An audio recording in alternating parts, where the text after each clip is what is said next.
नमस्कार, news point लेकर हाजिर हूं मैं राजीव। जो उचित समझो वो करो। प्रधानमंत्री नरेंद्र मोदी का 6 साल पहले बोला ये वाक्य अब उन्हीं के खिलाफ नारे की तरह इस्तेमाल किया जा रहा है। दोस्तों, जो उचित समझो वो करो। राहुल गांधी ने जो उचित समझो वो करो का ऐसा सियासी इस्तेमाल किया है जिसकी उम्मीद शायद प्रधानमंत्री नरेंद्र मोदी या बीजेपी के किसी को भी नहीं होगी। आज ये नारा संसद भवन परिसर में जबरदस्त तरीके से गूंजा। कांग्रेस के सांसद इसे लगाते रहे, इस नारे को राहुल गांधी यही नारा लगाते रहे। यहां तक कि पत्रकारों ने उनसे सवाल पूछे तो भी राहुल गांधी का यही जवाब आया, जो उचित समझो वो करो। देखिए जरा राहुल गांधी को, सुनिए। जो उचित समझो वही करो। राहुल जी, प्रधानमंत्री जो उचित समझो वही करो। राहुल जी, प्रधानमंत्री कल जिस तरह से तो देखा आपने, बीजेपी इस नारे पर बुरी तरह फंस गई है। एक तरफ वो मोदी की बात को काट नहीं सकती और दूसरी तरफ राहुल के तंज का जवाब भी नहीं दे सकती।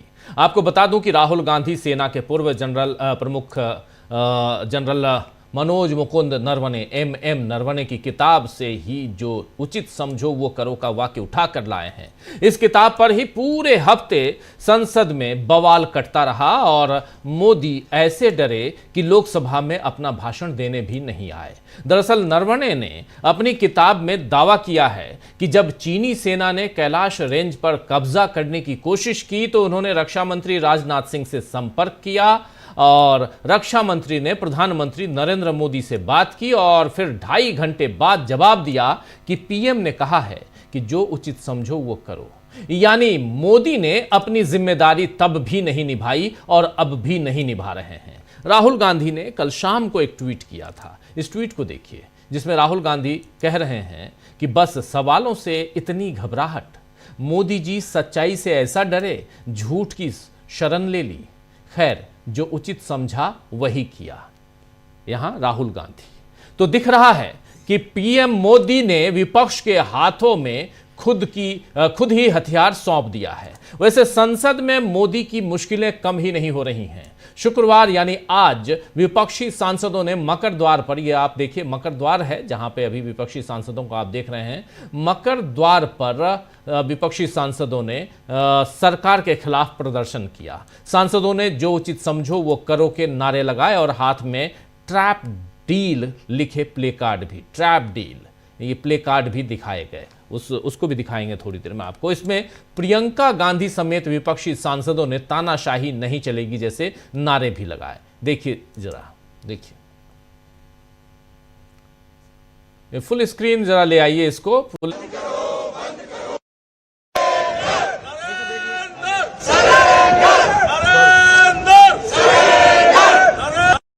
प्रियंका गांधी सहित तमाम कांग्रेस के सांसद मकर द्वार पर प्रदर्शन कर रहे हैं। हाथ में बड़े पोस्टर इस वक्त लेकर खड़े हैं जिसमें डोनाल्ड ट्रंप की तस्वीर है। ट्रैप डील का बड़ा सा पोस्टर लेकर नारेबाजी कर रहे हैं कांग्रेस के। तो देखा आपने, ट्रैप डील के बैनर के साथ यहां पर प्रियंका गांधी समेत तमाम विपक्षी दल के नेता, यहां सांसद, यहां पर विपक्ष के हमलों में एक बड़ा हमला मल्लिकार्जुन खड़गे ने भी आज किया है। देश के इतिहास में पहली बार शायद ऐसा हो रहा है कि किसी प्रधानमंत्री की बातों के लिए घटिया शब्द इस्तेमाल किया जा रहा है। ऑलरेडी घटिया शब्द प्रधानमंत्री नरेंद्र मोदी के द्वारा किए गए बातों को घटिया कहा जा रहा है, क्योंकि प्रधानमंत्रियों पर विपक्ष ने हमले तो खूब किए हैं इतिहास में। अगर आप देखें तो उनकी बातों की, यानी प्रधानमंत्री की बातों की आलोचना भी की है विपक्षी सांसदों ने, विरोध भी जताया है, लेकिन उसे घटिया नहीं कहा। कम से कम मेरी जानकारी में तो ऐसा नहीं है। लेकिन मोदी की बातों को घटिया कहा जा रहा है क्योंकि उन्होंने राज्यसभा में मुद्दों पर बात करने की जगह नेहरू गांधी परिवार पर बेतुकी बातें की। जरा सुनिए यहां मल्लिकार्जुन खड़गे क्या कह रहे हैं, सुनिए। प्रधानमंत्री के भाषण को रिएक्ट करने की जरूरत नहीं है, लेकिन फिर भी जितने घटिया बात उन्होंने बोली है उन बातों का मैं जरूर रिप्लाई देना चाहता हूं, क्योंकि झूठे बातों को दोहराना उनका हमेशा एक काम रहा है।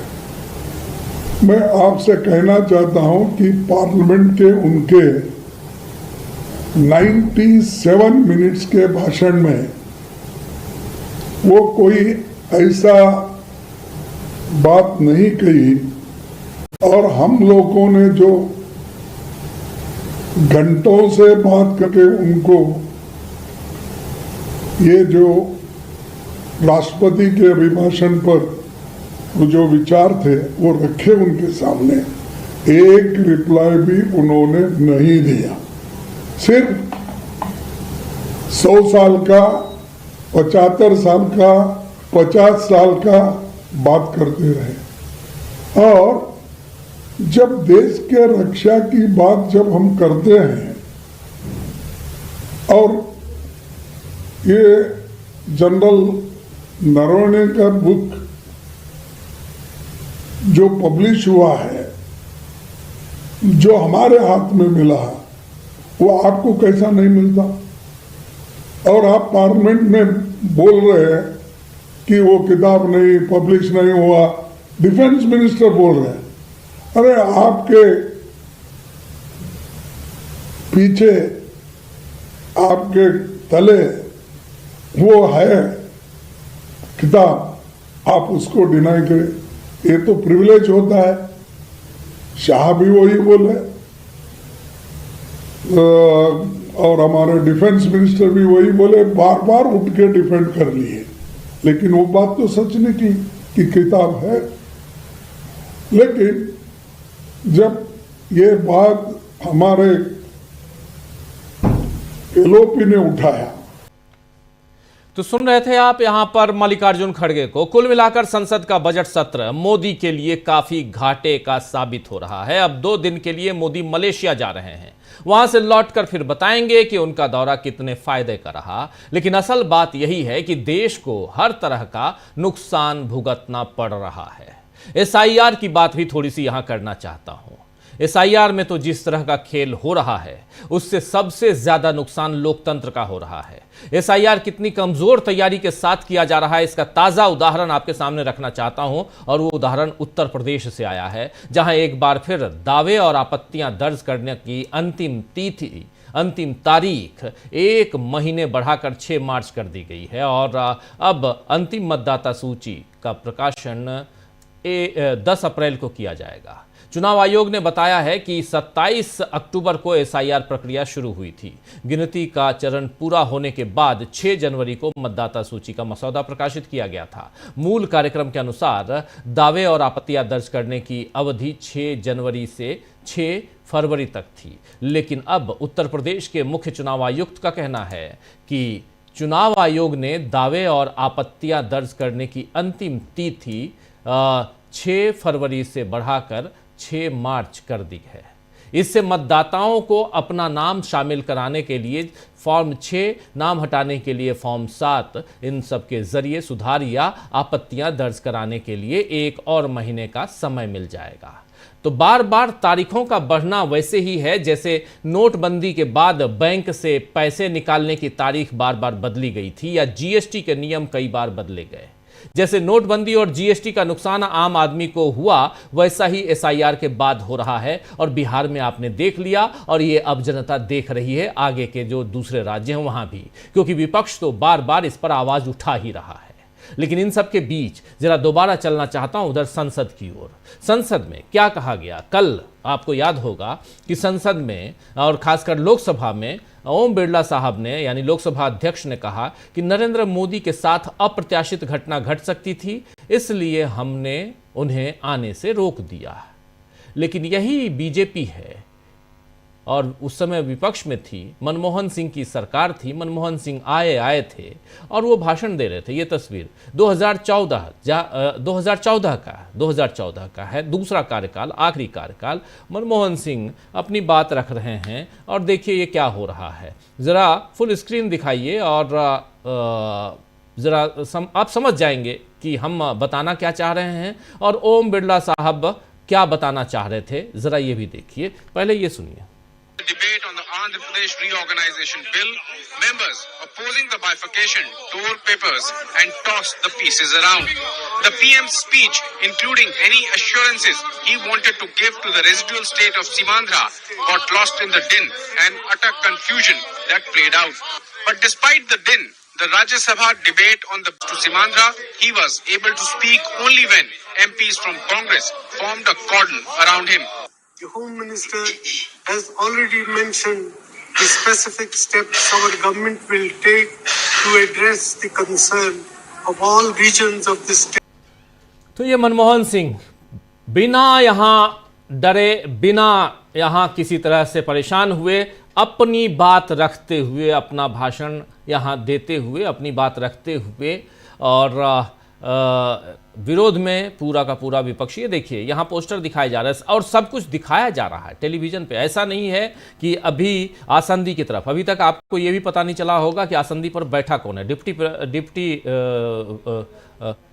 यहाँ प्रमोद तिवारी लड़ रहे हैं। ये सारी चीज़ें देखिए आप, सब कुछ है, सब कुछ है। लेकिन डिप्टी चेयरमैन बैठे हुए हैं यहाँ पे, अब दिख रहे हैं डिप्टी चेयरमैन बैठे हुए हैं, लेकिन सब कुछ दिख रहा है।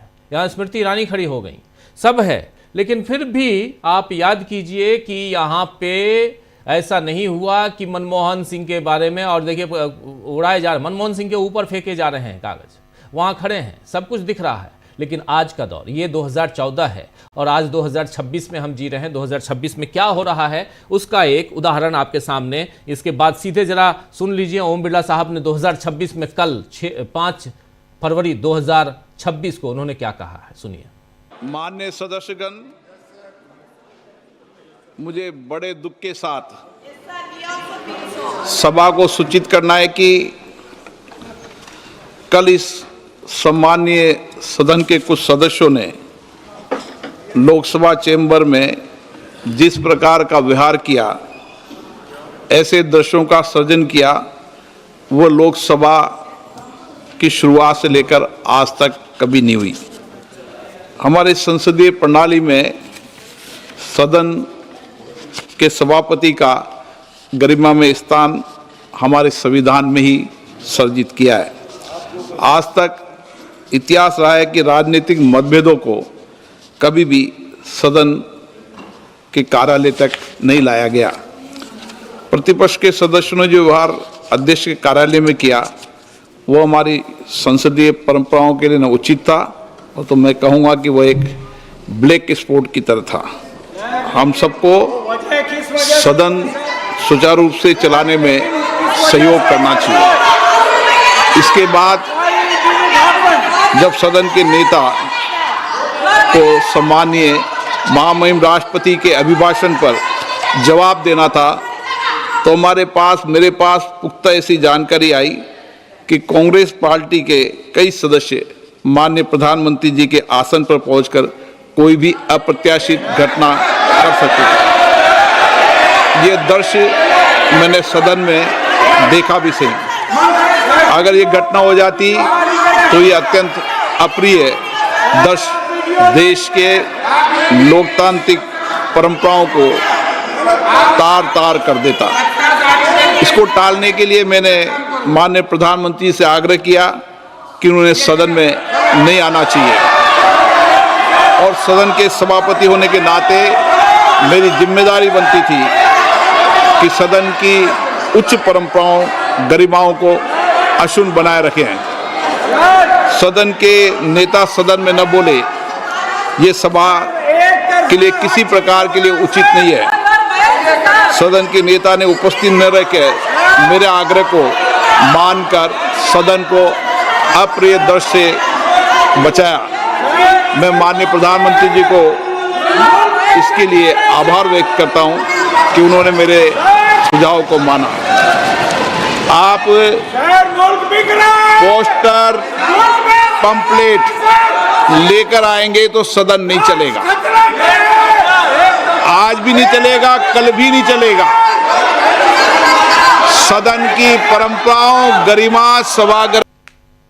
तो आज भी नहीं चलेगा और कल भी नहीं चलेगा ये कह रहे थे, यानी इन्होंने पहले ही कह दिया कि आज भी हम तो आज तो चलाने नहीं दे रहे हैं, ना ही प्रधानमंत्री को बुला रहे हैं, लेकिन कल भी नहीं चलेगा। लेकिन उदाहरण है, संसदीय परंपरा की दुहाई दे रहे थे यहां ओम बिरला साहब, लेकिन संसदीय परंपरा जो रही है वो सामने है। और उस वक्त विपक्ष में सत्ता पक्ष था, यानी बीजेपी विपक्ष में थी और सत्ता पक्ष में उस समय कांग्रेस पार्टी थी। कांग्रेस पार्टी के प्रधानमंत्री यहां डॉक्टर मनमोहन सिंह ऑलरेडी 10 साल, वो 10वें साल में थे, 2014 की बात है। और देखिए क्या कुछ हुआ, ये आपने देख लिया।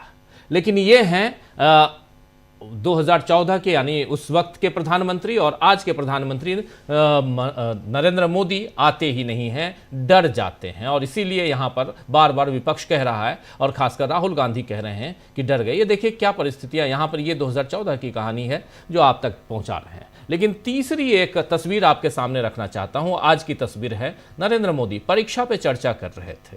नरेंद्र मोदी के सामने उनको कितना ज्यादा चुनावी फोबिया है उसका उदाहरण आपके सामने, ये देखिए, परीक्षा पे चर्चा। गमछा देख रहे हैं आप, बच्चों को भी क्या गमछा पहनाया है।